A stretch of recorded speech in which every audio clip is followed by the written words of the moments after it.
안녕하세요, 구독자 여러분. 구독과 좋아요는 채널 운영에 큰 힘이 됩니다. 안녕하세요. 부산에서 성형외과를 운영하며 살고 있는 36살 여성입니다. 원래는 서울 강남 지역에서 근무를 했지만 제 인생의 오점을 찍고 서울 생활을 청산하고 부산으로 내려왔어요.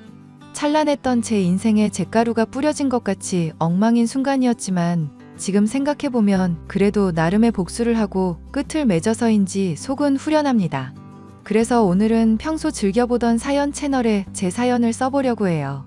뭐 남편이 바람을 피웠다 하면 이야기 내용이 거기서 거기겠지만 기혼 여성이라면 그리고 한 번쯤 사랑에 배신을 당했던 분들이라면 많은 공감이 될 이야기입니다.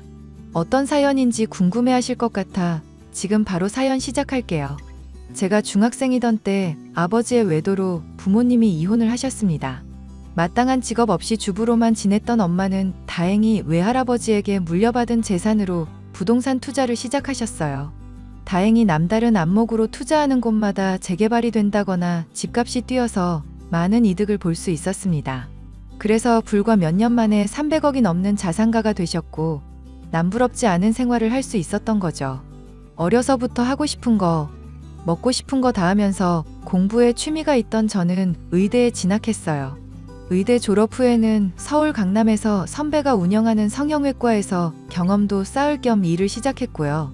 거기서 상담팀장으로 근무하던 남편과 인연이 다 1년 반 정도 연애 후 결혼을 약속했습니다. 자기야, 상견례는 어디서 하는 게 좋을까? 어디 생각해 둔 곳 있어? 아무래도 지역은 서울이나 부산 둘 중에 하나로 하는 게 좋을 것 같아. 그럼 장모님 서울 구경도 시켜드릴 겸 서울에서 하는 게 어때? 그럼 내가 호텔 식당 예약할게. 플라자 호텔 괜찮지? 이번에 리뉴얼해서 오픈했다는데. 어머니도 괜찮으시죠? 너 친정이 부산이라고 했지. 그나저나 너희 엄마는 시골에서만 살아서 대도시의 삶을 잘 모를 거야. 그치? 어머니, 부산도 도시예요. 서울 다음으로 큰 행정 도시잖아요. 그래, 그렇다고 해줄게. 호텔 식당도 이때 아니면 언제 가보시겠어? 서울에 왔는데 호텔에서 밥은 먹어줘야지. 네가 적당한 곳 알아서 예약해두렴. 엄마, 부산 시골 아니야. 이 사람 집도 서울로 치면 강남인 지역에서 사는 거야. 얼마나 생활권이 좋은데? 그래봤자 서울이 아니잖니? 서울 아니면 다 시골이야.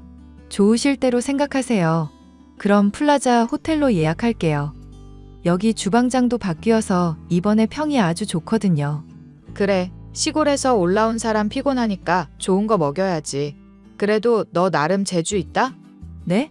어떤 재주요? 왜 개천에서 욕 난다고 하잖아. 그게 딱 너보고 하는 말 아니니? 내가 자세히는 안 물어봤지만 그런 시골에서 살면 형편이 넉넉하지는 않을 거 아냐? 그 형편에 의사까지 된 거 보면 너 정말 악착같이 살았겠구나 싶어서. 엄마, 그만해. 왜 그래? 부산도 도시라고. 왜 이 사람 무시하는데? 아이고, 너는 벌써 새아가 편드니? 내가 틀린 말 한 것도 아니고. 어머니가 생각하시는 것처럼 저희 집 그렇게 어렵지 않아요. 대학 가고 저 시집 보내실 정도로 여유 있으시고 노후 자금도 다 마련해 두신 상태예요. 그러니 예쁘게 봐주세요. 그럼 너희가 알아서 예약하고 나는 옆집 김씨랑 내일 받으러 간다. 자기야, 어머님 도대체 왜 저러셔? 미안해, 자기야. 내가 엄마 진작에 단속했어야 했는데. 우리 엄마가 진심으로 하는 말 아니니까 너무 마음에 담아두지 마. 진심이 아니면 뭔데? 왜 사람을 자꾸 살살 긁어?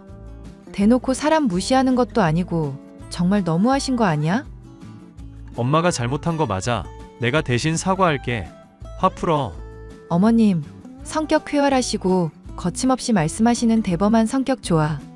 근데 사람 무시하는 말하거나 가끔 생각 없이 내뱉는 말씀하시는 거 고치셔야 해. 결혼해서도 이런 식으로 스트레스 받으면 난 바로 이혼이야. 뭐? 이혼? 벌써 그럴 것까지야. 내가 엄마한테 잘 설명할게. 그러니까 화 풀어. 결혼 생활 유지한다고 해도 안 보고 살 거야. 내 성격 알지? 한번 한다면 다 하는 거. 고부 갈등 안 생기려면 자기가 중간 역할을 잘 해야 하는 거라고. 알겠어. 내가 엄마한테 잘 말할게. 사실 남편을 2년 가까이 만나오면서 친정에 대한 자세한 이야기는 하지 않았습니다. 학창 시절에도 돈 보고 접근하는 경우가 덜어 있었기 때문에 일부러 재산에 대한 이야기 더더욱 하지 않았거든요. 그저 건물 하나 갖고 있으면서 생활비 정도로만 월세 받으며 살고 있는 줄 압니다. 그리고 웃긴 건 시어머니도 부산 출신이라는 거예요. 그러면서 시골 하시는 건데 시골 살면 안목도 좁아지고 삶의 질이 떨어진다며 가끔 선 넘은 발언을 하셨습니다. 저는 남편에게 다짐을 받아내고는 우여곡절 끝에 상견례 날을 잡게 되었어요. 친정엄마도 오랜만에 제 얼굴 볼 겸 서울 여행한다며 잔뜩 신이 나셨죠. 며칠 뒤 상견례 날 긴장되는 마음으로 기다리고 있는데 상견례 장소에 들어선 시어머니가 친정엄마를 보더니 당황하는 기색인 겁니다. 친정엄마도 조금은 당황스러운지 물만 들이키다 식사하고 대화를 나누게 되었죠. 수키야, 오랜만이다. 여기서 만나게 될 줄은 몰랐네. 그러게? 어쩜 너는 하나도 안 변했니? 여전하다 여전해. 그러게? 새아가가 네 딸일 줄은 정말 몰랐다. 세상이 이렇게 좁을 줄이야. 다 인연이니까 만난 거 아니겠니? 그러고 보니 우리도 고등학생 때 추억이 참 많았지? 상견례 자리니까 우리 이야기는 나중에 할까? 서로 필요한 말만 하자. 뭐 다 지난 일이니까 굳이 다시 이야기해서 좋을 것도 없지. 그나저나 애들 결혼 말이야. 어떻게 준비할 건지 생각을 해봤어? 애들이 원하는 대로 해야지. 그나저나 너 혼자 새아가 키우느라 빠듯했을 텐데 혼수나 예단은 해올 수 있는 거지? 뭘 원하는지 모르겠지만 너네가 원하는 게 있으면 최대한 맞춰줘야지. 그럼 애들이 강남에서 일하니까 신혼집은 강남이나 그 근처로 하자. 혼수나 예단도 남부럽지 않게 하고 새아가도 의사고 서로 보이는 게 있으니까 무조건 최고급으로 하자고. 그건 나도 마찬가지야. 살면서 수연이 기죽이는 일은 없을 거야. 집은 내가 알아서 마련할게. 굳이 무리하지 않아도 돼. 예단이나 혼수 채워 넣는 것도 빠듯할 텐데 왜 사서 고생이야. 너 아직도 예전의 나로 생각하면 오산이다? 찢어지게 가난해서 밥도 못 먹고 너희 집에서 구걸하던 예전의 내가 아니라고. 그러니까 걱정하지 말고 원하는 거 다 불러.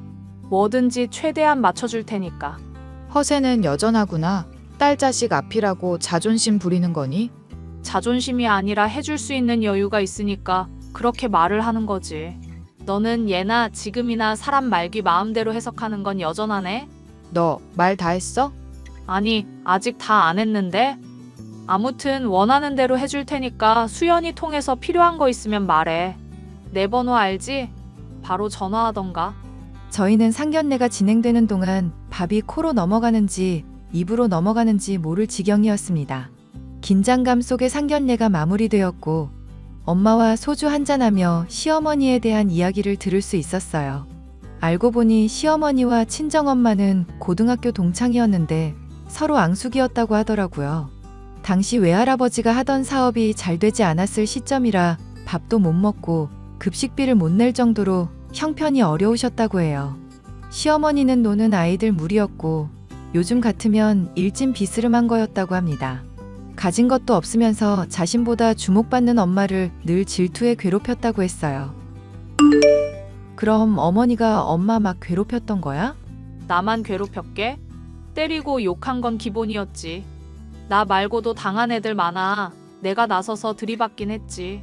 아니, 근데 왜 그때 복수 같은 거 안 했어? 왜 당하고만 살았냐고. 말했다시피 가진 게 없어서 백도 없고 돈도 없던 시절이라 어떤 짓을 해도 소용이 없더라. 그래서 아무것도 안 했어? 어휴, 나 같으면 확 그냥. 아서라 어쩌겠어. 그래도 결국 엄마가 들이받아서 사과도 받아내고 다시는 그런 짓 안 하겠다고 다짐도 받고. 그 정도면 된 거 아니냐? 역시 우리 엄마. 어머니가 결혼해서 막 나 괴롭히고 그런 거 아니겠지? 설마 그러겠어? 내 눈치 봐서라도 그런 짓은 안 할 거야. 그리고 이미 다 지난 일이고 철없던 시절이라 그러려니 해. 이제 와서 잘잘못 따지면 뭐하니? 벌써 수십 년도 더 지난 일인데. 하긴. 근데 어머니 성격이 원래 그렇게 무대뽀야? 겉은 그래도 속은 약골이야. 결혼해서 혹여나 너한테 허튼 짓이라도 하면 이 엄마가 가만히 있지 않을 거야. 그러니 걱정 말고 너희는 너희들 인생 살아. 알겠지? 알겠어. 엄마, 나 행복하게 잘 살게. 아, 그리고 박서방도 너한테 잘못하는 거 있으면 처음에 한두 번은 봐줘. 그 뒤로는 엄마가 가만 안 둬. 알겠지? 든든해서 좋아. 엄마 말대로 할 테니까 너무 걱정 마요. 오늘 늦었으니까 푹 쉬어요. 그렇게 친정엄마의 바람대로 앞으로 잘 살기로 약속하며 많은 사람들의 축하를 받으며 결혼식을 올렸습니다. 친정엄마는 시어머니가 원하는 대로 강남에 30평대 아파트를 마련해 주셨어요. 물론 제 명의로 말입니다. 혼수나 예단도 부족함 없이 해야 한다며 거의 1억 원 가까이 도와주셨어요. 시어머니가 하도 최고급을 외치시는 바람에 죄다 비싼 것들로만 맞췄는데 솔직히 마음에 안 드는 것도 있었어요. 그리고 친정엄마는 어디 가서 돈으로 꿀리지 말라며 제 계좌에 현금으로 2억도 넣어주셨어요. 이렇게 친정에서 과분한 사랑을 베푼 것에 비해 시댁에서는 금반지, 목걸이, 귀걸이 세트 받은 게 전부였어요. 굳이 금액으로 따지자면 2천만 원 정도 되었죠. 그런데 말입니다. 결혼하자마자 시어머니는 태도가 돌변해 저를 못 잡아먹어서 안달이었어요. 그러면서 말끝마다 제가 의사라는 이유로 남편한테 대접받으려고 하면 바로 이혼시킬 거라며 남편을 떠받들고 살라고 하시더군요.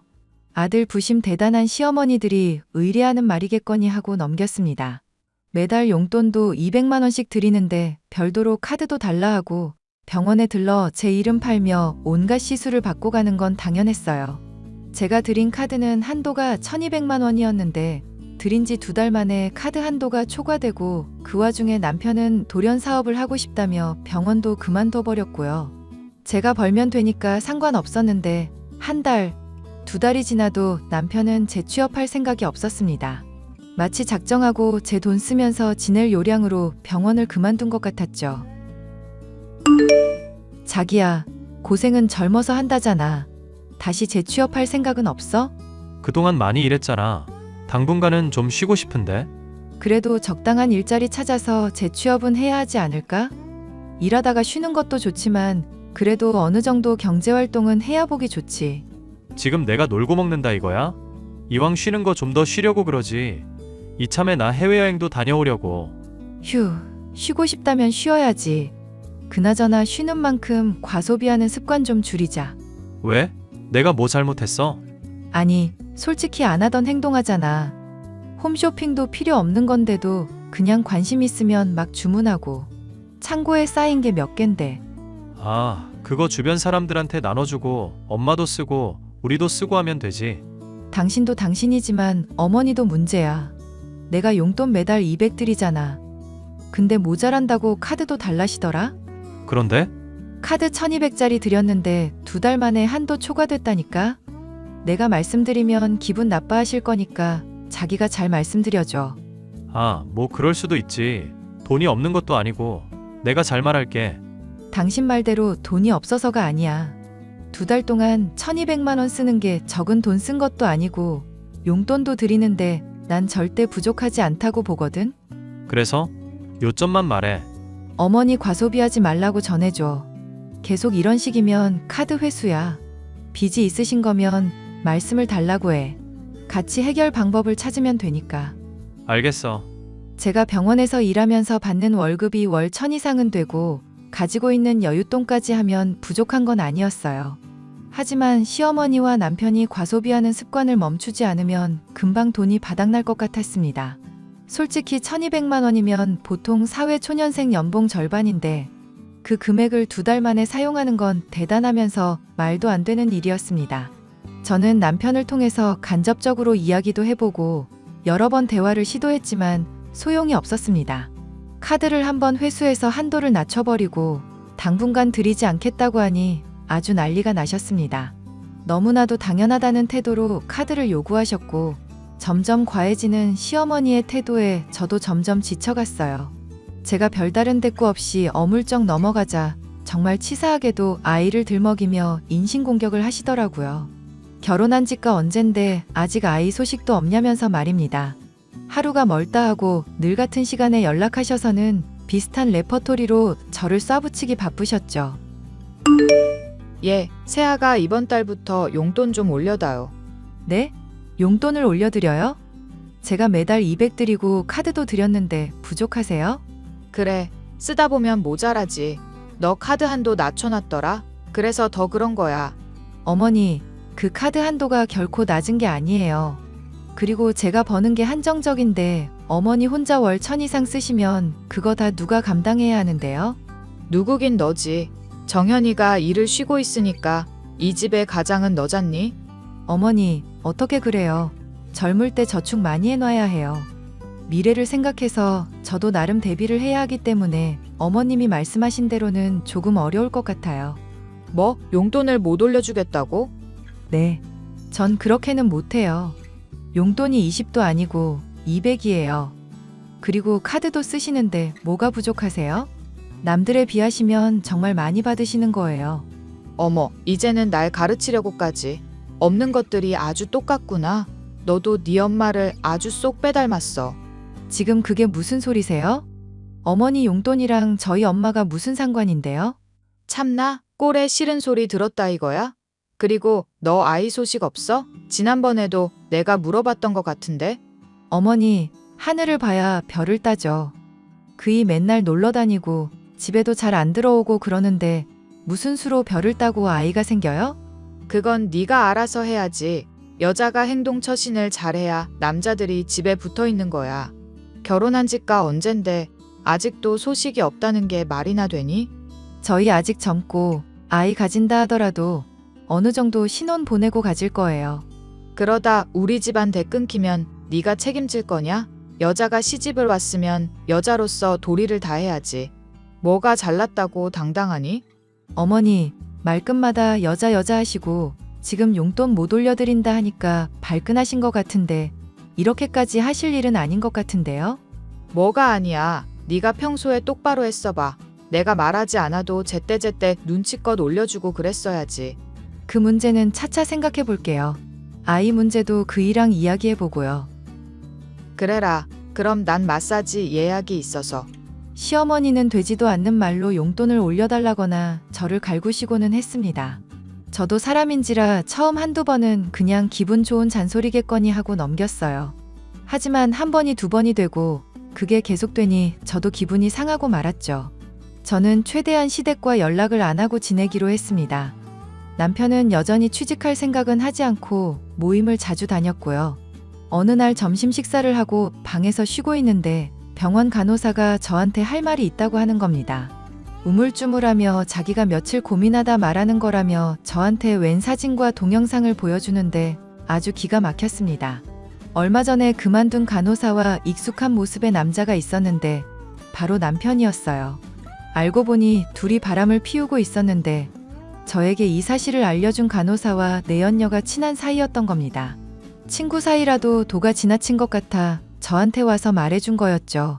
그날 저녁 퇴근 후 남편이 잠들길 기다렸다가 휴대폰을 몰래 보게 되었는데 더 충격적인 사실을 알게 되었습니다. 시어머니와 남편이 적당한 시기에 이혼해서 제 재산을 가로채려고 작당 모의를 하고 있었더군요. 심지어 내연녀도 가담하기로 했고 시어머니는 진작에 남편이 바람을 피우는 사실을 알고 있었던 겁니다. 저한테 용돈이며 카드며 받아서 흥청망청 썼던데 내연녀와 쇼핑도 다니고 여행도 다니느라 그런 거였어요.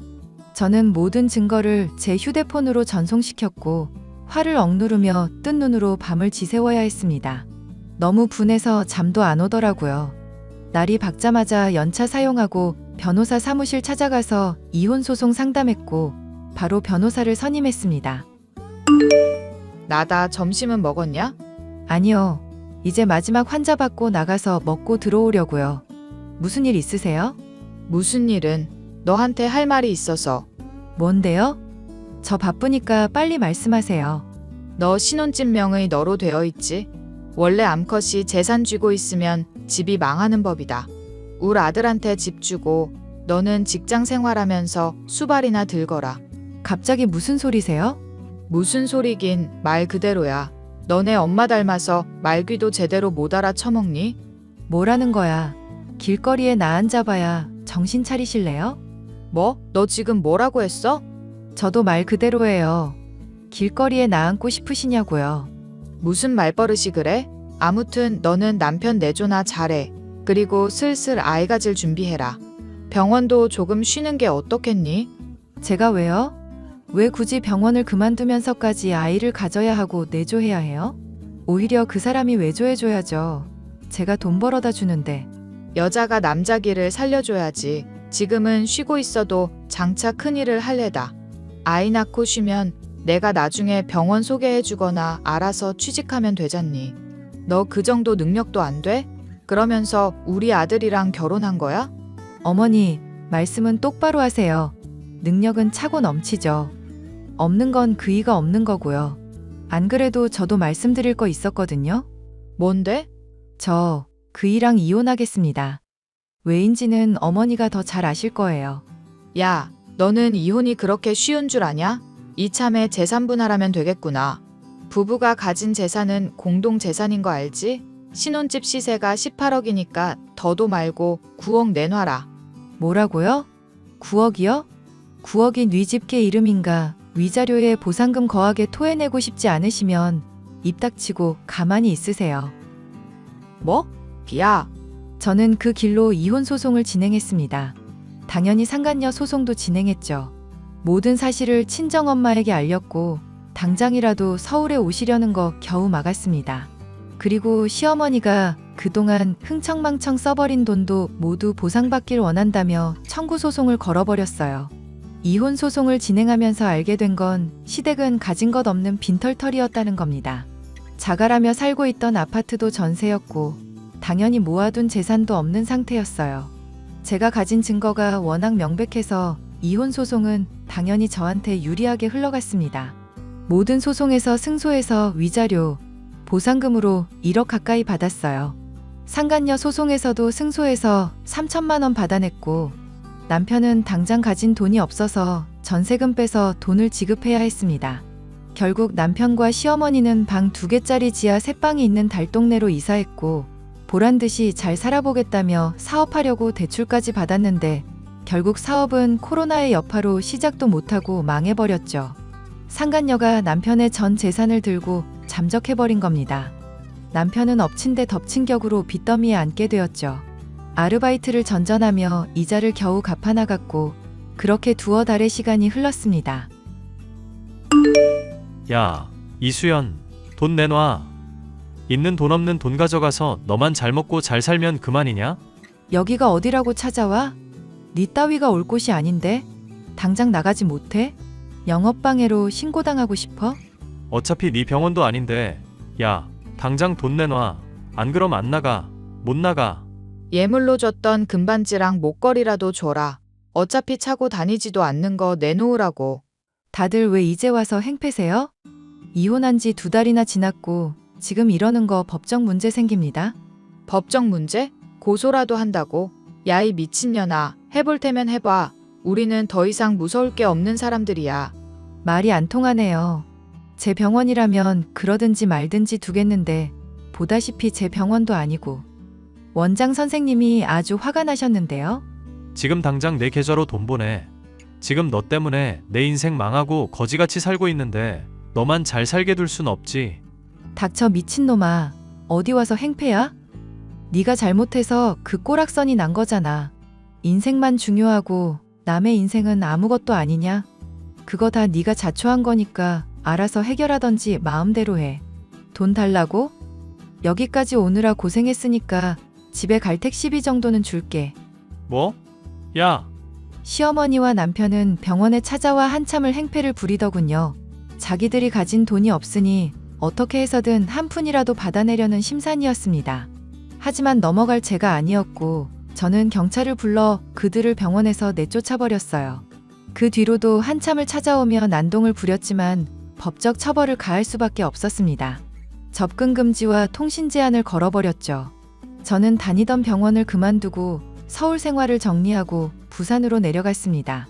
친정엄마 명의로 된 건물에 성형외과를 오픈했어요. 5층으로 된 건물이었는데 입원실, 수술실 등 다양한 격실을 갖추고 1층에는 카페로 꾸몄습니다. 그렇게 오픈한 지 1년째인데 K뷰티의 여파로 일본, 동남아 등에서 많은 사람들이 오고 입소문도 많이 났습니다. 1년에 10억 넘는 매출을 올리며 승승장구하게 되었죠. 제 인생의 오점인 남편놈은 어디서 무얼 하는지 관심도 없습니다. 아마 아르바이트를 전전하며 하루 먹고 살기 바쁘겠죠. 그래도 남편 덕분에 사람 보는 눈은 조금 기르게 된 것 같아요. 당분간 결혼의 뜻은 없지만 저와 마음 맞는 사람이 나타난다면 좋은 방향으로 흘러가게 하고 싶어요. 마지막으로 남편에게 한마디만 하겠습니다. 서울에 살고 있는 35살 박정현.